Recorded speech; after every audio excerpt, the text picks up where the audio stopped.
देखो 11.16 से चालू कर रहे हैं। Rule applicable to substance of dispute. अगर कोई सब्सटेंस है जिस पे डिस्प्यूट हो रहा है उसके लिए रूल क्या है? बोला in an arbitration other than international commercial arbitration, मतलब इंडियन आर्बिट्रेशन का बात कर रहा है। The arbitral tribunal shall decide to dispute submitted to arbitration in accordance with the substantive law for the time being in force India। तो जब भी arbitration का कोई काम होगा ये ध्यान में रखते होगा कि इंडिया में उसके ऊपर लॉ क्या है, एज पर लॉ होगा, इंडियन लॉ। उस टाइम जो इंडिया में लॉ एप्लीकेबल है वो वाला बात फॉलो किया जाएगा। और अगर ये इंटरनेशनल आर्बिट्रेशन है तो the arbitral tribunal shall decide the dispute in accordance with the rules of law designated by the parties as applicable to the substance of dispute। अगर ये इंटरनेशनल प्रॉब्लम है, इंटरनेशनल डिस्प्यूट है, तो फिर दोनों parties जिस पर्टिकुलर लॉ को follow करने के लिए एग्री करेगा उनके कॉन्ट्रैक्ट में उस लॉ को फॉलो करके डिसीजन पास होगा। तो इंडियन लॉ का डिस्प्यूट तो इंडिया में जो लॉ एप्लीकेबल है वही फॉलो होगा, लेकिन इंटरनेशनल लॉ में अगर डिस्प्यूट है तो फिर जो पार्टीज जिस लॉ पे एग्री की है वो लोग जिस लॉ को फॉलो करने का बात करेगा according to that dispute settlement हो। Any designation by the parties of the law legal system of a given country shall be constructed as directly referring to the substantial law. तो या तो party जहाँ का बोलेगा, मतलब जिस कंट्री का लॉ फॉलो करने के बाद बोलेगा उसी लॉ को एग्जैक्टली फॉलो किया जाएगा। Following any designation of law by parties, the arbitral tribunal shall apply and rule of it considered by appropriate given all circumstances surrounding the dispute। और उस लॉ के हिसाब से जो भी appropriate circumstances होगा डिस्प्यूट के अकॉर्डिंग उसी को फॉलो किया जाएगा। आई होप ये बात क्लियर है। Yes sir.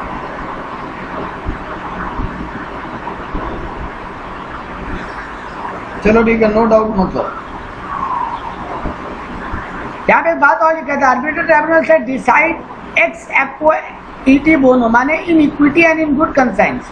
एक बात सिंपल समझो, कोई भी दुनिया का लॉ हो, कोई भी दुनिया का कोर्ट या ट्राइब्यूनल हो, जब भी कोई जस्टिस देगा वो ये देख के देगा कि जस्टिस इक्विटेबल होना चाहिए और लॉजिकल होना चाहिए। इक्विटेबल माने जस्टिस फॉर ऑल, और इन कंसाइंस माने as per the logics, logical होना चाहिए, इलॉजिकल नहीं होना चाहिए। और एज एम्बिएबल कॉपी शूटर माने फ्रेंडली मीडिएटर की तरह होना चाहिए, किसी पे एक पे फोर्सफुल नहीं होगा। आर्बिट्रेशन में कोई भी डिसीजन होगा वो फ्रेंडली वे में होगा। नेक्स्ट आता है एसेंशियल्स ऑफ अवार्ड। अवार्ड का मतलब यहाँ पे वो जो ट्राइब्यूनल डिसीजन दिया उसको अवार्ड बोल रहे हैं। ट्राइब्यूनल जो डिसीजन देगा दोनों पार्टी को उसको यहाँ पे अवार्ड बोला जाएगा। तो पहले बोला आर्बिट्रल अवार्ड है क्या, बोला इंक्लूड्स एन इंटरिम अवार्ड। तो यहाँ बोलना ये चाहता है आर्बिट्रल अवार्ड मतलब जो कोर्ट डिसीजन दे, और अगर कोई इंटरिम डिसीजन भी दिया है कोई ट्राइब्यूनल तो वो भी अवार्ड की तरह लिया जाएगा। The definition does not give much detail of the ingredients of an arbitral award. क्या क्या अवार्ड दे सकता है इसका कोई डिटेल डेफिनेशन है नहीं। However, taken into account other provision of that, लेकिन बाकी प्रोविजंस को पढ़ के कुछ चीज़ों को फीचर आउट किया गया। तो लॉ का एग्जैक्टली डेफिनेशन तो नहीं है, लेकिन कुछ पॉइंट्स को कंसिडरेशन में लेके कुछ बातों को एनालाइज किया गया। तो बोला an arbitration agreement is required to be in writing. तुम्हारा जो एग्रीमेंट होगा वो राइटिंग में होगा, तभी वो ट्राइब्यूनल तुमको कोई डिसीजन देगा। Similarly a reference to arbitration and award is also required to be made in writing। तो तुम्हारा जो भी एग्रीमेंट है दोनों पार्टी के बीच में वो भी राइटिंग में होना चाहिए, और ट्राइब्यूनल जो भी अवार्ड देगा वो भी राइटिंग में होना चाहिए। तो ऑब्वियस सा बात है, ओरल डिसीजन वैसे भी कोई वैल्यू नहीं रखता। नेक्स्ट पॉइंट बोला साइंड होना चाहिए। तो ऑब्वियस बात है अवार्ड पे मेंबर्स भी साइन करेंगे ऑफ द आर्बिट्रल ट्राइब्यूनल, और मेजोरिटी मेंबर का सिग्नेचर चाहिए। मान लो अगर ट्राइब्यूनल में 3 मेंबर है, 3 का मेजोरिटी 2 होता है, 2 का भी साइन होगा तो वो अवार्ड को फाइनल माना जाएगा। रीजन देना पड़ेगा ट्राइब्यूनल को। तो making an award is a rational process which is accompanied according to the reason, recording by the reason. सीधा बात बोल रहा है, ट्राइब्यूनल जो भी अवार्ड दे रहा है वो लॉजिकल है, रैशनल है तो उसका कोई रीज़न भी पक्का होगा, तो ट्राइब्यूनल को वो रीज़न भी रिकॉर्ड में देना पड़ेगा। तो अवार्ड जब भी देगा, क्या डिसीजन कोर्ट दिया उसी को अवार्ड बोलते हैं, तो वो डिसीजन रीज़न के साथ रिकॉर्ड किया जाएगा। However, there are two exceptions where award without reason is valid. तो normally without reason award valid नहीं होगा, लेकिन दो सिचुएशन है जहाँ पे वो अवार्ड या वो डिसीजन बिना रीज़न के भी वैलिड माना जाएगा। When the arbitration agreement expressly provided that no reason are to be given, आपका जो आर्बिट्रेशन का जो अवार्ड दिया जा रहा है वहाँ ये लिख दिया है ट्राइब्यूनल कि इसका कोई रीज़न देने का ज़रूरत नहीं है, तो फिर विदाउट रीजन भी अवार्ड वैलिड होगा। और the award has been made under section 30 of the act where the parties settle the dispute and the arbitral tribunal has recorded the settlement in the form of arbitral award on agreed terms. Tribunal decision नहीं दिया है, दोनों party आपस में settlement कर लिया, बस tribunal को खाली उसको ओके करना है। मेरे और देवराज के बीच में डिस्प्यूट है, ट्राइब्यूनल अभी तो कोई डिसीजन या अवार्ड डिक्लेयर नहीं किया है, हम लोग दोनों ही आपस में सेटलमेंट कर लिए कि अच्छा चलो ये काम ऐसे कर लेते, ये घर तुम रख लो बदले में हमको 30 लाख रुपया दे दो, हम लोग ही सेटलमेंट कर लिए। ट्राइब्यूनल को खाली उस पर स्टैम्प लगा के ओके करना, उस केस में कोई रीज़न का तो बात ही नहीं कि ट्राइब्यूनल वैसा डिसीजन क्यों दिया। तो या तो आर्बिट्रल एग्रीमेंट में ये लिख दे कि no reason to be given, या फिर दोनों पार्टी म्यूचुअली खुद ही सेटलमेंट कर लिए है, आर्बिट्रेशन ट्राइब्यूनल को केवल ठप्पा लगाना है और ओके करना है। ये दो केस में रीज़न का ज़रूरत नहीं है, अदरवाइज ट्राइब्यूनल जो भी डिसीजन देगा वो प्रॉपरली रीज़न के साथ रिकॉर्ड होना चाहिए। अवार्ड शुड बी डेटेड, तो ऑब्वियस सा बात है बिना डेट के कोई डॉक्यूमेंट का वैलिडिटी नहीं होता। कहाँ पर बैठ के अवार्ड डिक्लेयर हुआ, प्लेस भी मेंशन करे, तो place of arbitration is important, क्योंकि हर स्टेट का अलग लॉ हो सकता है, तो फिर उस प्लेस का भी अलग रूल हो जाएगा थोड़ा बहुत, तो इसीलिए प्लेस भी बोलना जरूरी है। Clarity of value and interest, कितना, अगर कोई अमाउंट का डिस्प्यूट का बात है तो कितना अमाउंट कोर्ट डिक्लेयर दे रहा है वो एग्जैक्टली प्रॉपरली मेंशन होना चाहिए। अगर लेट हुआ तो कितना इंटरेस्ट देना पड़ेगा वो भी प्रॉपरली मेंशन होना चाहिए। ये दोनों चीज अवार्ड में प्रॉपरली मेंशन होना चाहिए क्लियरली। और ये आर्बिट्रेशन का जो भी खर्चा लगा है तो उसको भी उस अवार्ड यहाँ पे रिकॉर्ड करना पड़ेगा ताकि पार्टी से वो खर्चा वसूल किया जा सके। तो ये सब चीज अवार्ड में प्रॉपरली मेंशन होना चाहिए, वरना अवार्ड वैलिड नहीं माना जाएगा। आई होप ये पॉइंट क्लियर है।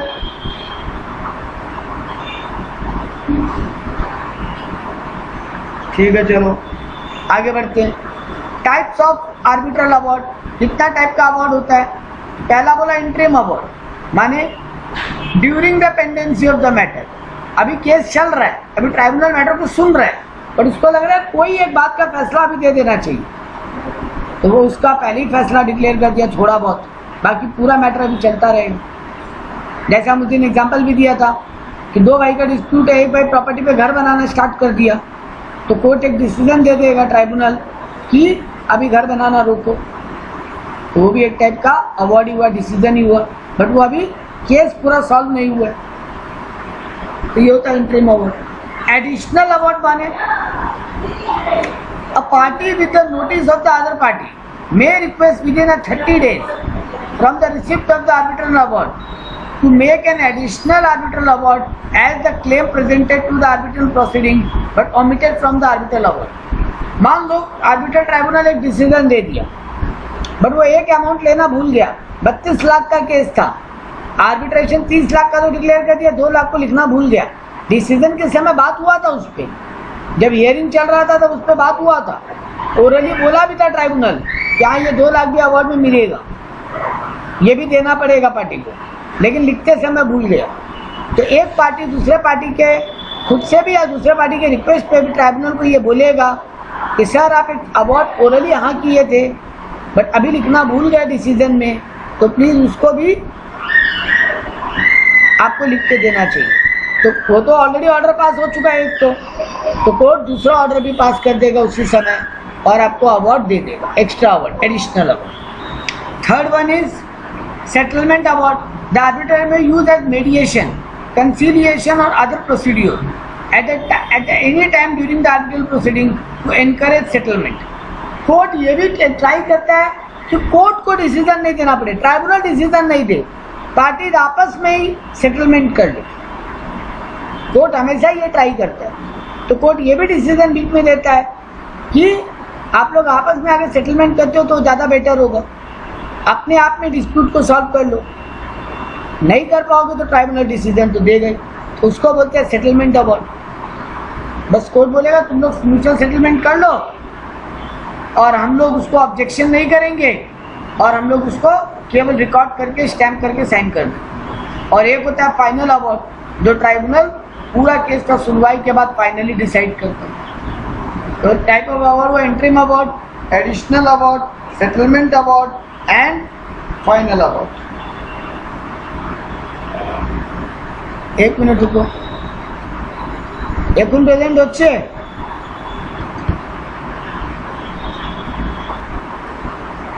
ये हुआ आपका 4 टाइप का अवार्ड। नेक्स्ट है लिमिट फॉर आर्बिट्रेबल अवार्ड। तो time limit for arbitral award, तो यहाँ पर 2 सेक्शन है, सेक्शन 29A, सेक्शन 29B। तो the award shall be made within a period of 12 month from the date of completion of pleading. जिस दिन आप case file किए थे उसके 12 महीना के अंदर अंदर आर्बिट्रल अवार्ड हो जाना चाहिए, सेक्शन 29A बोलता है। और 29B क्या बोलता है? The parties to an arbitration agreement may at any stage either before or at the time of appointment of the arbitral tribunal agree in writing to have their dispute resolved by fast track procedure. The award under fast track procedure shall be made within a period of 6 months from the date of arbitration tribunal enters upon. 2 बात बोला, normally 12 महीना from the date of pleading, लेकिन कभी कभी दोनों party ये request कर सकता है कि हम लोगों को फास्ट ट्रैक डिसीजन चाहिए, मतलब इसको फास्ट ट्रैक प्रोसीड्योर में लेके जाओ। इसका एडिशनल फीस लग सकता है, बट इस केस में फिर ट्राइब्यूनल 6 मंथ के अंदर डिसीजन करके देगा। जिस दिन ट्राइब्यूनल इस केस में आए वहाँ से 6 मंथ के अंदर डिसीजन करके देगा। आप फास्ट ट्रैक के लिए अप्लाई करोगे तो 2 केस है, नॉर्मली 12 महीना, और अगर पार्टी बोलता है हमको फास्ट ट्रैक चाहिए, जल्दी जल्दी केस सॉल्व करके दो, तो 6 मंथ। ये बात ही बोला है यहाँ पे। तो the award shall be made within a period of 12 months from the date of completion of the pleading. The parties may extend this period for making out for further period not exceeding 6 month. अच्छा 12 महीना तो है ही, मान लो 12 महीना में decision नहीं हुआ तो ट्राइब्यूनल पार्टीज को बोलेगा, पार्टीज इसको और 6 महीना तक बढ़ा सकते हैं। The parties on arbitration agreement may at any stage, अगर पार्टीज बोलता है हम लोगों को फास्ट ट्रैक डिसीजन चाहिए तब फिर 6 महीना में डिसीजन देना पड़ेगा आर्बिट्रल ट्राइब्यूनल को। ये भी ऊपर दोनों जो एरोज में लिखा था वही बात यहाँ repeat. Section 29A provide that award in matter of other than international commercial arbitration be made arbitral tribunal with in a period of 12 month. अच्छा ये जो 12 मंथ वाला रूल है ये डोमेस्टिक डिस्प्यूट के लिए, अगर इंटरनेशनल कमर्शियल डिस्प्यूट होगा तो इससे ज़्यादा टाइम भी लग सकता है। तो यहाँ पे बताया कितना टाइम अलाउड होगा। In the matter of international commercial arbitration the award may be made expeditiously as possible and रिवे by made dispose of the matter within period of 12 month from the date of completion of pleading. तो generally यहाँ पे 12 महीना है, but यहाँ extra time भी लग सकता है। तो इंडियन डिस्प्यूट में 12 महीना, पार्टी चाहे तो उसको और 6 महीना एक्स्ट्रा कर सकता है। अगर फास्ट ट्रैक में चाहिए तो 6 महीना, इंटरनेशनल डिस्प्यूट में भी नॉर्मली 12 महीना, लेकिन पार्टी चाहे नॉर्मली यहाँ पर ज़्यादा टाइम भी लग सकता है। पॉसिबल है, ट्राई करेगा कि 12 महीना में फैसला करे। यहाँ भी वही बात बोला, अगर 12 महीना में नहीं हुआ तो और 6 महीना एक्सटेंड किया जा सकता है। द पार्टीज में consent extend the period specified by recording for further period, या और भी 6 महीना के लिए एक्सटेंड हो सकता है। मतलब नॉर्मल डोमेस्टिक केस में 12 महीना प्लस 6 महीना और पार्टी एक्सटेंड कर सकते हैं, लेकिन इंटरनेशनल केस में 12 महीना 6 महीना और एक्सटेंड, दोबारा 6 महीना और एक्सटेंड हो सकता है। ठीक है, क्लियर है मेरा बात?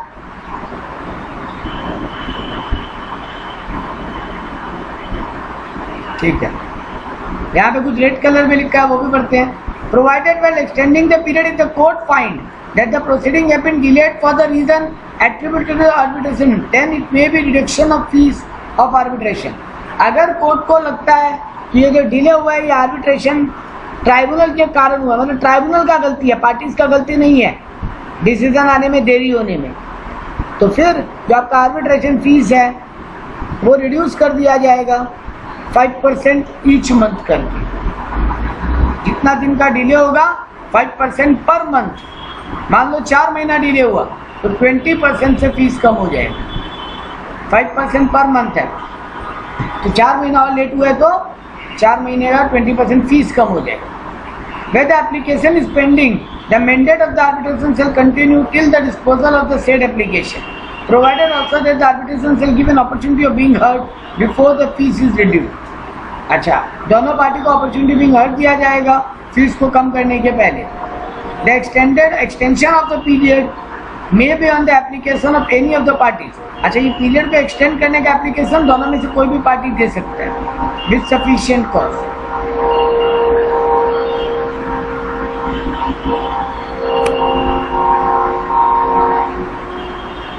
An application file shall be disposed by the court of expediency as possible and may dispose made within a period of 60 days. अच्छा, आपको ये जो एक्सटेंड अपॉर्चुनिटी बिंग हर्ड के लिए एक्सटेंडेड टाइम मिलेगा पार्टी के बोलने पे, पार्टी को 60 डेज और दिया जाएगा अपना बात रखने के लिए। ठीक है, उतना कुछ काम का नहीं है। ये इंपॉर्टेंट है। Fast track procedure. The parties of an arbitration agreement may at any stage either before और at the time of appointment of the arbitrate tribunal. तो अपॉइंटमेंट के पहले, ट्राइब्यूनल को सेट करने के पहले या जब ट्राइब्यूनल सेट हो रहा है तब पार्टीज ये राइटिंग में देगा कि हमारा केस फास्ट ट्रैक में सॉल्व किया जाए, ये अर्जेंट है, तो आपसे एडिशनल फीस लिया जाएगा और आपका केस 6 महीना में रिजॉल्व करने का कोशिश किया जाएगा। The parties of the arbitration agreement while agreeing on the resolution of dispute by fast track procedure may agree that tribunal shall consist of sole arbitrator who shall be chosen by the party। जब ये fast track में matter जाता है तो एक arbitrator से भी decision हो सकता है और वो आर्बिट्रेटर दोनों पार्टी मिलकर चूज करेगा। The arbitrate tribunal shall follow the following procedure. Fast track के लिए प्रोसीड्योर क्या होगा? Writing pleading without oral hearing. यहाँ पे ओरल हियरिंग नहीं होगा, आप राइटिंग में से पूछ दो, कोर्ट मैटर पे डिसीजन देगा। फर्दर क्लैरिफिकेशन अगर लगेगा तो आपसे और डॉक्यूमेंट मांगा जाएगा। ओरल हियरिंग का रिक्वेस्ट ऑन ओरल हियरिंग में भी held only if all the parties make a request. Generally fast track में ओरल हियरिंग नहीं होगा, लेकिन अगर जितना पार्टी इन्वॉल्व है केस में वो सब अगर बोले कि एक बार ओरली सुन लीजिए तब ओरल हियरिंग का मौका देगा कोर्ट, वरना कोर्ट राइटिंग हियरिंग में ही पूरा काम कर देगा। और procedural description, the arbitrate tribunal may dispense with any technical formality. जितना भी टेक्निकल फॉर्मेलिटीज होगा वो ट्राइब्यूनल डिसाइड करेगा और उसी हिसाब से केस का फैसला हो जाएगा। The award of this section shell be made with in a period of 6 month. ये ऊपर भी पढ़ चुके हैं। फास्ट ट्रैक में 6 मंथ में सॉल्यूशन दे देगा, डिसीजन दे देगा। अब आता है सेटलमेंट। सेटलमेंट मतलब out of the court, tribunal नहीं, पार्टी आपस में मिलके मैटर को सॉल्व कर लिया। It is not incompatible with an arbitration agreement for an arbitrate tribunal to encourage settlement of the dispute, and with the agreement of the parties, the arbitrate tribunal use mediation, conciliation or other procedure at any time during the arbitrate proceeding to encourage settlement। ये court का भी duty बनता है कि वो parties को आपस में सेटलमेंट करने के लिए एनकरेज करे। कोई भी तरीका अपना मीडिएशन करे, कंसिलिएशन करे, कुछ भी करे, लेकिन पार्टीज को एनकरेज करे कि आप लोग कोर्ट का डिसीजन पे मत आओ, ट्राइब्यूनल को डिसीजन देने का पूरा चांस मत दो, खुद ही ट्राई करो पहले कि सेटलमेंट हो जाए, आपका आपस में म्यूचुअली सेटल कर लो ताकि केस जल्दी सॉल्व हो जाए। If during the arbitral proceeding the parties settle the dispute, the arbitral tribunal shall terminate the proceeding and request the parties and not objected any arbitral tribunal record the settlement in the form of an arbitral award or agreed term। अगर during the hearing parties आपस में settlement कर लेता है तो tribunal उसको बिल्कुल object नहीं करेगा, तुरंत उसको रिकॉर्ड करेगा एज एट अवार्ड, माना जाएगा जैसे कोर्ट या ट्राइब्यूनल ही अवार्ड दे रहे हैं। जो पार्टीज आपस में सेटल किया उसी को अवार्ड में लिख देगा और उसको एग्री कर देगा। An arbitral award or agreed term shall be same status and the effect of any other arbitral award. तो यहाँ पर जो सेटलमेंट में अवार्ड डिक्लेयर होगा वो बाकी नॉर्मल अवार्ड की तरह ही फाइनल माना जाएगा और उसको वैसा ही वैलिडिटी मिलेगा जैसे एक ट्राइब्यूनल डिसीजन देता। ये बात क्लियर है? बहुत काम का टॉपिक था ये।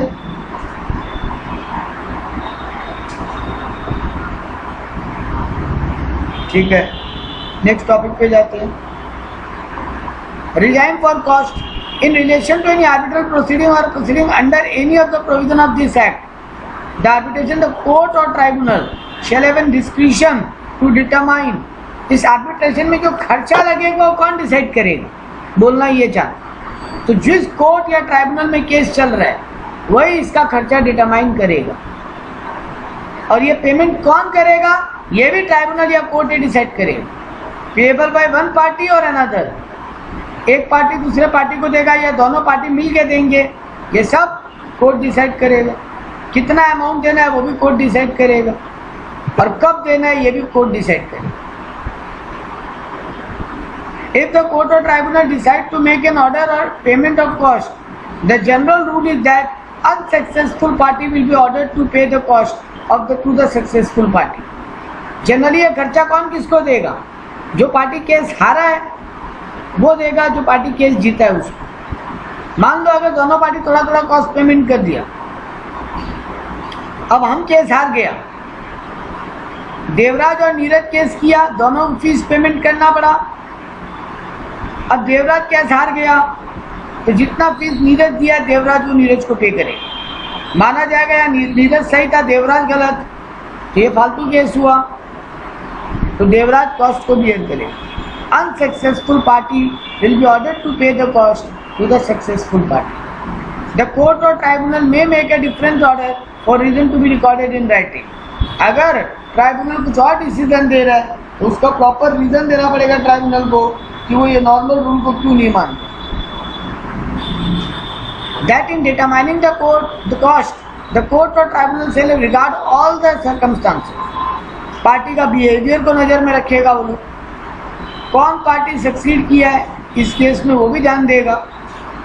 Whether the parties had made any false counter claim, कोई सॉलिड काउंटर क्लेम है कि नहीं है। Any reasonable offer settle the dispute made by the party and refused by the other party. एक पार्टी दूसरे पार्टी को सेटलमेंट का offer किया था बट दूसरा पार्टी डिनाई कर दिया। ये सब मैटर को ध्यान में रख के ट्राइब्यूनल अपना फैसला करेगा। The court or arbitral tribunal will make an order under this section, including the order that the party shall pay. एक पार्टी दूसरे पार्टी को क्या क्या देगा? Proportion of another party's cost, दूसरा पार्टी को जितना प्रोपोर्शनेट खर्चा लगा है वो देगा। अदर कोई अमाउंट अगर ट्राइब्यूनल को लग रहा है कि वो भी पार्टी को देना चाहिए तो वो भी देगा। Cost from until a certain date only, किस दिन से किस दिन तक का खर्चा देगा, इसके पहले का खर्चा क्यों नहीं देगा ये भी कोर्ट बताएगा। Cost incurred before proceeding have begun, case चालू होने के पहले का जो कॉस्ट लगा उसका क्या होगा वो भी कोर्ट ही बताएगा। Cost related to particular step taken, कोई एक पर्टिकुलर काम करने के लिए कोई एडिशनल खर्चा लगा तो वो देना है कि नहीं देना है ये भी कोर्ट बताएगा। और इंटरेस्ट कितना देना है लेट होने पे वो भी कोर्ट बताएगा। तो amount of the cost, interest on the cost, additional cost, कब से लेके कब तक का कॉस्ट, केस चालू होने के पहले का कॉस्ट और कौन सा पार्टी किस पार्टी को देगा, ये सब कौन डिसाइड कर रहा है? वो कोर्ट या ट्राइब्यूनल। दूसरा पार्टी को बात मानना पड़ेगा। An agreement which has to be effect that a party has to pay the whole or part of the cost. अच्छा पूरा खर्चा देगा कि थोड़ा देगा, इसका एक एग्रीमेंट होगा और वो भी कौन डिक्लेयर करेगा? वो आर्बिट्रेशन ट्राइब्यूनल या कोर्ट। नेक्स्ट टॉपिक है टर्मिनेशन ऑफ द प्रोसीडिंग, मतलब केस को कब टर्मिनेट कर दिया जाएगा। The arbitral proceeding shall be terminated by the final arbitral award और by order of the tribunal under section 2। तो ये ट्राइब्यूनल के ऊपर है, जैसे ही वो फाइनल अवार्ड डिक्लेयर किया वो बोल सकता है केस डिसमिस, केस ओवर, या फिर बीच में भी उसको अगर लगता है कि ये केस डिसमिस करना है they can dismiss. Arbitral tribunal shall issue an order for the termination, जब भी वो केस को ओवर या टर्मिनेट बोलेगा एक प्रॉपर ऑर्डर पास करेगा वो। The Clement withdraw is claim, अच्छा, या फिर पार्टी अपना क्लेम विड्रॉ कर ले रहे। अब यहाँ पे बता रहा है वो कौन कौन सा केस हो सकता है जब आर्बिट्रेशन बोलेगा केस ओवर। देखो फाइनल डिसीजन बात तो ओवर होता ही है, वो तो कोई बात ही नहीं बचा। आर्बिट्रेशन फाइनल अवार्ड दे दिया, अब तो हो गया ओवर केस। लेकिन बीच में भी कब कब आर्बिट्रेशन ट्राइब्यूनल बोल सकता है कि केस इज टर्मिनेटेड, जब पार्टी अपना क्लेम विड्रॉ कर ले। हम तुम पे केस किया था और हम ही केस को विड्रॉ कर रहे हैं, तो वो arbitration over. The parties agree to termination, party बोल रहे हैं हम लोग और केस नहीं चलाना, हम लोग out of the court settlement कर ले रहे हैं, तब भी केस ओवर मान लिया जाएगा। The arbitration find that continuation of the proceeding for a become unnecessary और इम्पॉसिबल, ट्राइब्यूनल को लग रहा है ये केस चलाने में अब कोई फायदा नहीं है। जिस चीज के लिए केस था मान लो वही मैटर ही खत्म हो गया, वो मैटर ही अब दुनिया में पॉसिबल नहीं है, तो फिर आर्बिट्रेशन बोलेगा केस को यहीं टर्मिनेट करते हैं। Correction and interpretation of award या additional award, tribunal award declare कर दिया, अब उसको अपने अवार्ड को करेक्शन करना पड़ रहा है, या फिर एडिशनल अवार्ड देना पड़ रहा है, वो कैसे होगा? तो यहाँ पे बोल रहे हैं provided with in 30 days from the receipt of arbitral award, जिस दिन ट्राइब्यूनल अपना अवार्ड दे दिया 30 डेज के अंदर party within the notice to the other party may request the arbitral tribunal to correct. एक पार्टी बोल रहा है अरे कुछ गड़बड़ हुआ है, मान लो ऑर्डर में कैलकुलेशन एरर है, मान लो ऑर्डर में कोई बात लिखना भूला गया है, तो एक पार्टी दूसरे पार्टी को रिक्वेस्ट करेगा, दोनों मिलके ट्राइब्यूनल को बोलेंगे विद इन 30 डेज कि आप अपने अवार्ड को करेक्शन कीजिए। कोई टाइपोग्राफिकल एरर है, टाइपिंग एरर है, so agreed that the parties with notice to the other party may request the arbitral tribunal to give an interpretation of specific point। मान लो tribunal को अवार्ड डिक्लेयर किया है, उस पर कोई एक पर्टिकुलर पॉइंट पे बहुत क्लैरिटी नहीं है, तो एक पार्टी दूसरे पार्टी को रिक्वेस्ट करेगा कि चलो कोर्ट में वापस, दोनों पार्टी कोर्ट में जाएगा, ट्राइब्यूनल को बोलेगा इस पॉइंट का थोड़ा इंटरप्रिटेशन क्लियर कीजिए, इस पॉइंट का एनालिसिस थोड़ा क्लियर कीजिए। अच्छा यहाँ 30 डेज में जाना पड़ेगा नॉर्मली, हाँ, लेकिन एक बात और बोला है, अगर ट्राइब्यूनल तुमको और ज़्यादा टाइम दे रहे हैं तो उतना देर के अंदर में जाओ, मेनली 30 डेज के अंदर ही जाना पड़ता है। अगर ट्राइब्यूनल को लगा कि ये रिक्वेस्ट जस्टिफाइड है तो ट्राइब्यूनल करेक्शन करके देगा या फिर पॉइंट को समझा के देगा। फर्दर ट्राइब्यूनल में correct an order own initiative, tribunal को खुद को ही लगा रहे हम तो अवार्ड में ये गलती कर दी है, तो वो खुद भी बुला सकता है पार्टी को, तो पार्टी इसके बोलने पे भी हो सकता है और खुद भी बुला सकता है पार्टी इसको कि अवार्ड को करेक्शन करने। अब party with the notice to the other party may request within 30 days from the receipt of arbitral award to make additional arbitral award. मान लो एक ऊपर पड़े थे एडिशनल आर्बिट्रल अवार्ड, अवार्ड में लिखना भूल गया 2 लाख का एक पॉइंट, तो वो या कुछ और भी बात था जो बातचीत में आया था बट राइटिंग में नहीं आया है, तो पार्टी अवार्ड के बाद विद इन 30 डेज दोनों पार्टी एक दूसरे को अप्लाई करेगा, बोलेगा चलो वापस ट्राइब्यूनल में, और ट्राइब्यूनल को रिक्वेस्ट करेगा कि वो एडिशनल अवार्ड भी अलग से आप एक ऑर्डर पास कर दीजिए। अगर ट्राइब्यूनल को ये भी जस्टिफाइड लगा तो वो विद इन 60 डेज तुमको एडिशनल अवार्ड दे देगा। तो 30 डेज में अप्लाई करना है, नेक्स्ट 60 डेज में ट्राइब्यूनल दे देगा decision. Application for setting aside the arbitral award, award declare हो गया लेकिन अब अवार्ड को सेट असाइड करना है। सेट असाइड करना है मतलब ये अवार्ड को एक बार रोक देना है, देना नहीं है। तुम डिसीजन दे दिया है बट इसको अभी एप्लीकेबल नहीं करना।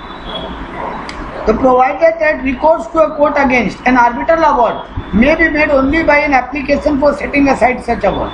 पार्टी इस कोर्ट को अप्लाई करेगा कि अभी एक बार अवार्ड को रोकी है।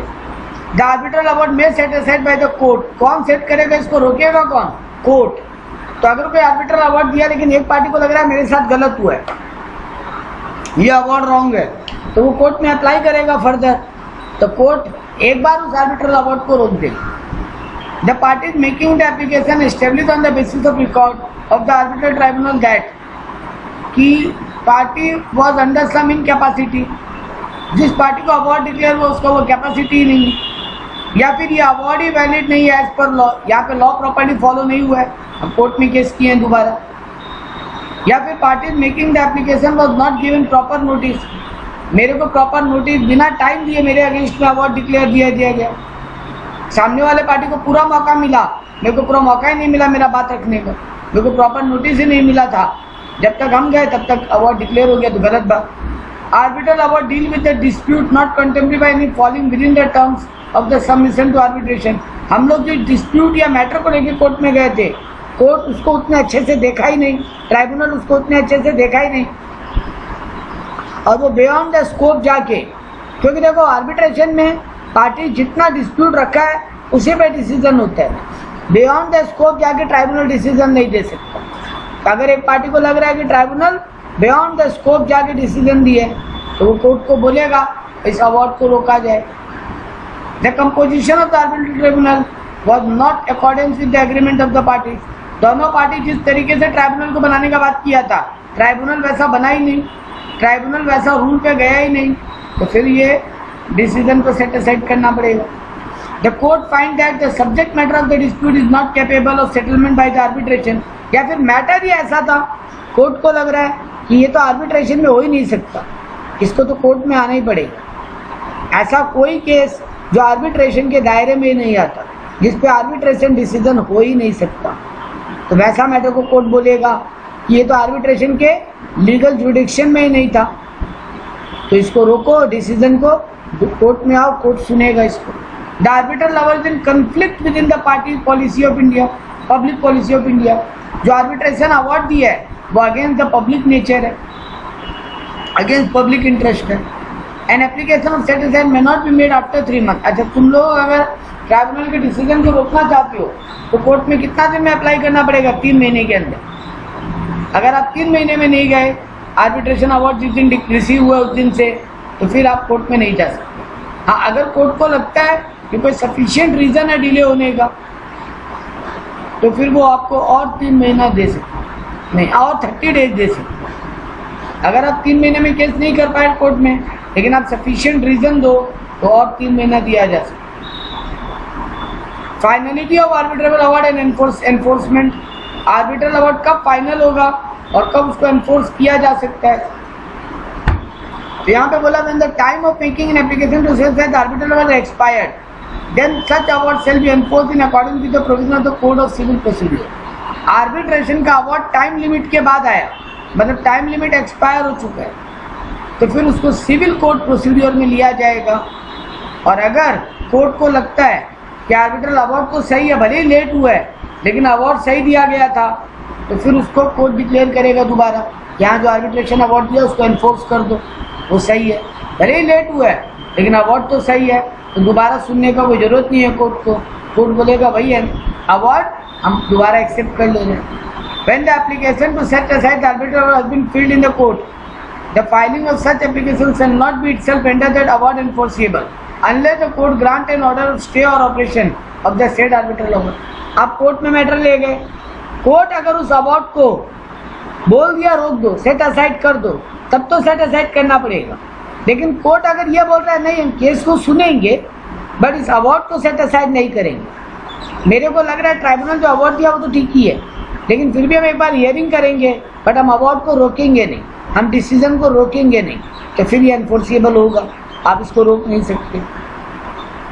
Upon filing of an application for stay of the operation of the tribunal award, the court may subject to an condition deem fit grant stay of the operation of such award for reason for recording in writing. अगर court को लगता है कि आपका जो award को रोकने का एप्लीकेशन दिए हो वो बहुत जस्टिफाइड एप्लीकेशन है, तभी कोर्ट ये ऑर्डर पास करेगा कि इस अवार्ड को रोका जाए, और वो भी राइटिंग में रीजन दे के रोकेगा।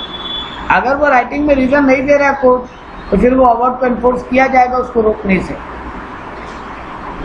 The court shall while considering the application for grant of stay in case of an arbitral award for payment of money have due regard of the provision of the grant to stay. Court law को देख के decision देगा कि क्या उसको यहाँ पे money रोकने का कोई केस बन रहा है। अगर कोर्ट को लग रहा है कि नहीं मनी अवार्ड और ये लेट होगा तो गलत हो जाएगा, तो बोलेगा एक बार तो अवार्ड पेमेंट करो फिर देखते हैं मैटर को हमारे। तो कोर्ट को अगर लगता है ये एज पर लॉ जस्टिफाइड होगा अवार्ड को रोकना, तभी कोर्ट रोकेगा, वरना कोर्ट इसको रोकेगा नहीं। मतलब कोर्ट के सामने कुछ प्राइमा फेसी एविडेंस होना चाहिए कि हाँ ये डिसीजन हमको रोकना पड़ेगा। अगर कोर्ट के सामने कोई प्राइमा फेसी एविडेंस नहीं है, कोर्ट इस डिसीजन को नहीं रोकेगा। अपीलेबल ऑर्डर, ट्राइब्यूनल के ऑर्डर को हम आगे अपील कर सकते हैं, बिल्कुल कर सकते हैं। Can appeal shall lie from the following order of the court authorized by the law to hear appeal from original decree of the court passing the order, refusing to refer the parties to arbitration, या फिर granting और refusing of grant of any measure, या setting aside और refusing to set aside an arbitrate award. अगर court को लगता है कि ये मैटर आर्बिट्रेशन का नहीं है, या पार्टीज रिफ्यूज कर रहे हैं हम लोग आर्बिट्रेशन में नहीं जाएंगे, या कोर्ट को लग रहा है आर्बिट्रल जो अवार्ड दिया है उस अवार्ड को रोकना चाहिए, या अवार्ड जस्टिफाइड नहीं लग रहा है, तो इन तीनों केस में तुमको कोर्ट अलाउ करेगा कि तुम फर्दर अपील कर सकते हो।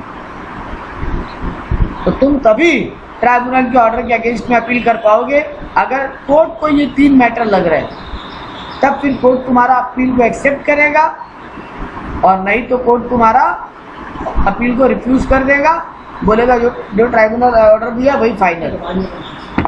No second appeal shall lie from the order pass of the appeal under the section, but nothing in this section shall affect the arbitrate right to appeal to the supreme court. तुम normal court भी अगर बोल दिया कि नहीं arbitration जो बोल रहा है वो ठीक ही तो है, इस अवार्ड को रोकने का कोई जरूरत नहीं है, या ये मैटर आर्बिट्रेशन का ही है वहाँ सुनने दो, हमको सुनने का जरूरत नहीं है, तो तुम दोबारा नॉर्मल कोर्ट में सेकंड अपील नहीं कर पाओ।